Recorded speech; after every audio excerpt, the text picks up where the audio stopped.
MBBS in just 16 lakhs. Kyrgyzstan, Central America, Russia, Georgia. Orbit Global Education.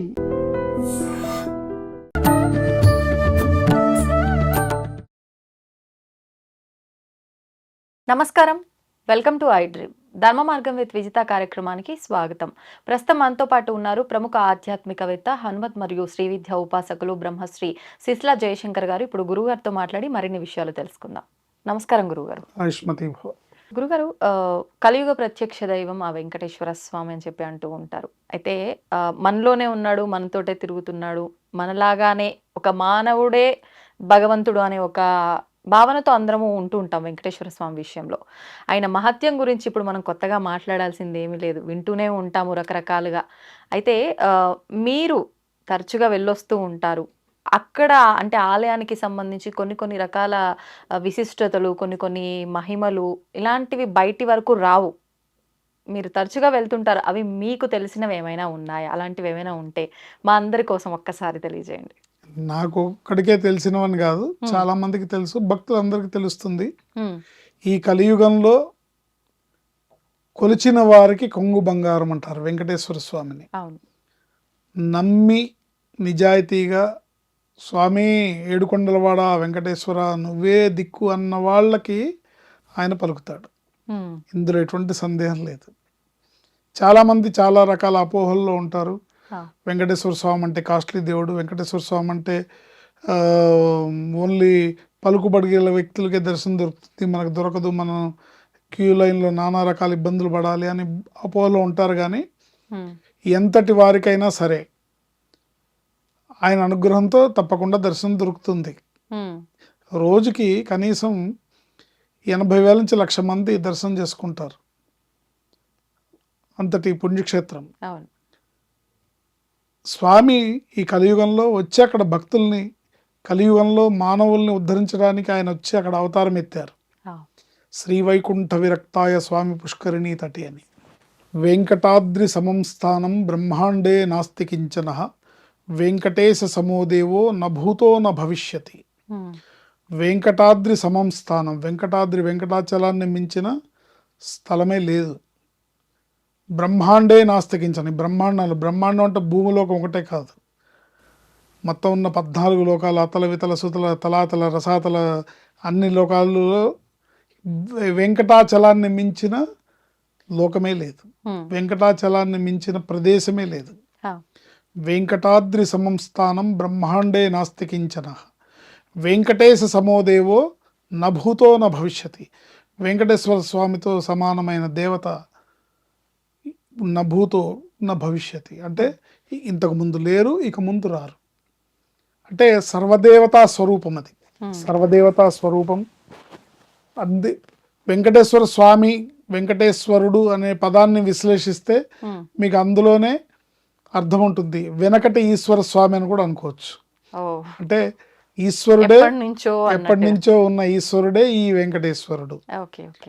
వేం కట, వేం అంటే అమృత బీజం, పాపాల్ని తన అమృతతుల్యమైన రూపంతో పాపాలని పరిహరించేవాడు. వేం కట, పాపాలని హరించేవాడు, పాపాలు తీసేసేవాడు, కష్టాలని తీసేసేవాడు, నష్టాలని తీసేసేవాడు. ఆయన్ని ఒకళ్ళని రక్షించేవాడే కానీ ఒకళ్ళని శిక్షించేవాడు కాదు.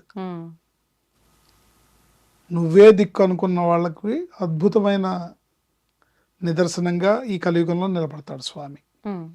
అయితే ఆయన దర్శనం లభించాలంటే మటుకు మనస్ఫూర్తిగా మనసుని ఆయన పాదాల దగ్గర లగ్నం చేసి ఆయన భక్తుడికి దర్శనమిస్తారు. ఆయన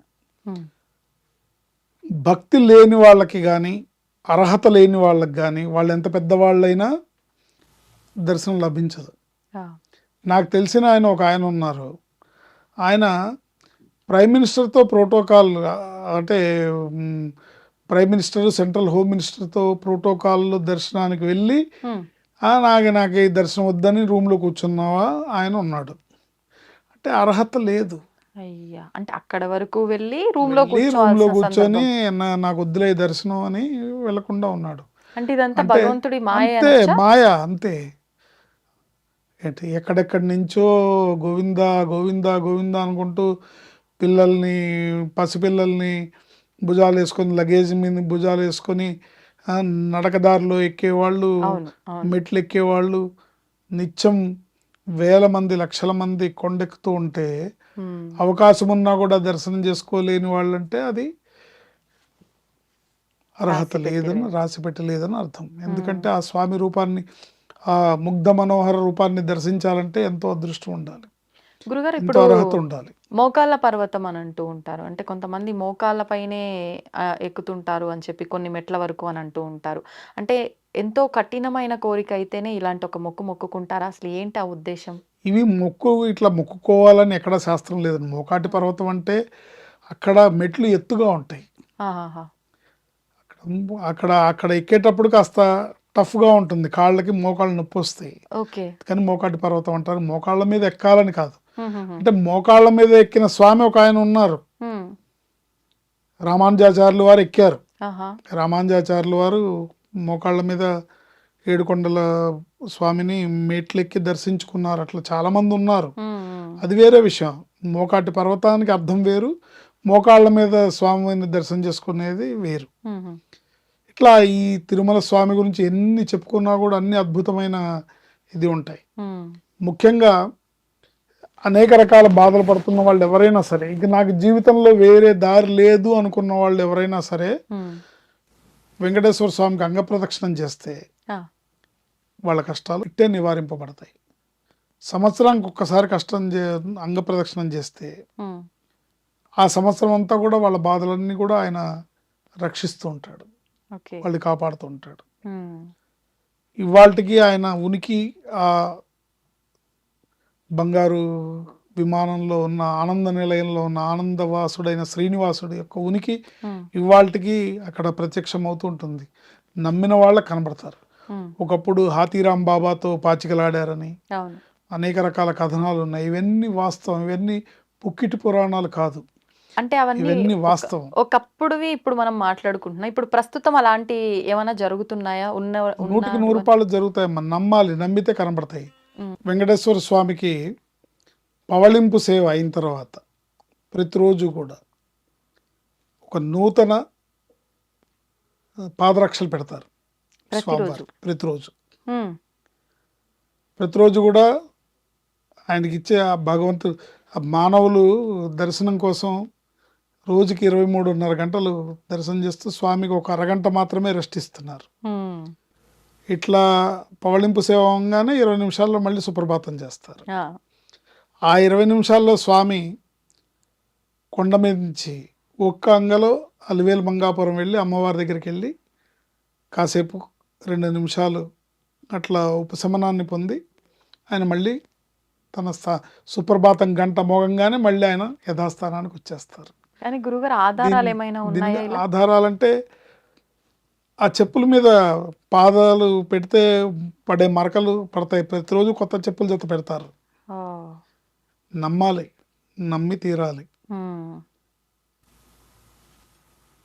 స్వామిని ప్రత్యక్ష దైవం, కలియుగ ప్రత్యక్ష దైవం ఆయన. అవును. ఆయనని నమ్మి కోరి కొలిచిన వాళ్ళకి, నమ్మి కొలిచిన వాళ్ళకి కొంగు బంగారం. హ్మ్. లేని వాళ్ళకి ఆయన దర్శనం భాగ్యం లేకపోతే వాళ్ళు ఎన్నిసార్లు తిరిగినా దర్శనం అవ్వదు, ఎంత ప్రయాసపడినా దర్శనం అవ్వదు. హ్మ్. కొంతమంది అక్కడ దాకా వెళ్ళి కూడా అక్కడ స్వామి మీద దృష్టి లేకుండా ఈ జనాలు అటు ఇటు తోసేస్తున్నారని వచ్చేస్తారు బయట. అవును. అవును. సో క్షణమాత్రపు దర్శనం ఆయనది హ్మ్. అద్భుతమైన జీవితాన్ని, అద్భుతమైన అదృష్టాన్ని, పాపాలని హరించి పుణ్యరాశిని ప్రసాదిస్తుంది. కాబట్టి కలియుగ ప్రత్యక్ష దైవం వెంకటేశ్వర స్వామి, శ్రీ వెంకటేశ్వర స్వామిని నమ్మి కొలిచిన వాళ్ళకి కొంగు బంగారం. ఎవరికైనా సరే హ్మ్. ఆయన అంగప్రదక్షిణం చేస్తే అద్భుతమైన ఫలితాలు ఉంటాయి. ఆ! అట్లాగే చాలామంది మహాపరాకార ప్రదక్షిణం అని కూడా చేస్తారు. హ్మ్. మహాప్రాకార ప్రదక్షిణ అంటే గుడి బయట, ఓకే. గుడి బయట కూడా ప్రదక్షిణం చేస్తారు. హ్మ్. నిజంగా మనసులో భక్తి ఉండి, నిజంగా పరిపూర్ణమైన విశ్వాసంతో భగవంతుణ్ణి నమ్మి హ్మ్. ఆయన దర్శనానికి దొరకలేదు, ఆయన దర్శనం టికెట్ దొరకలేదు, అవకాశం రాలేదు అంటే పుష్కరిణి దగ్గర నిలబడి విమాన వెంకటేశ్వర స్వామిని దర్శించుకున్నా కూడా ఆయన దర్శన భాగ్యాన్ని ప్రసాదిస్తాడు. గరుత్మంతుడు మరియు వెంకటేశ్వర స్వామి మధ్యలో అద్భుతమైన ఆరా పవర్ ఉంటుంది. మనం ఆ మధ్యలోకి వెళ్ళంగానే మనం కోరుకోవాలనుకున్నా కూడా మరి అన్ని మర్చిపోతాం మనం స్వామిని చూసి. అవునా? అందరు ఏవేవో కోరుకోవాలి స్వామి ముందని ఆలోచిస్తూ వెళ్తారు, కానీ అక్కడ దాకా వెళ్ళేసరికి ఏం గుర్తుండదా సుందరం ముగ్ధ మనోహర స్వరూపాన్ని గాంచి వాళ్ళ కోరికలు వాళ్ళ మైండ్లో కోరికలు అనేవి రావు.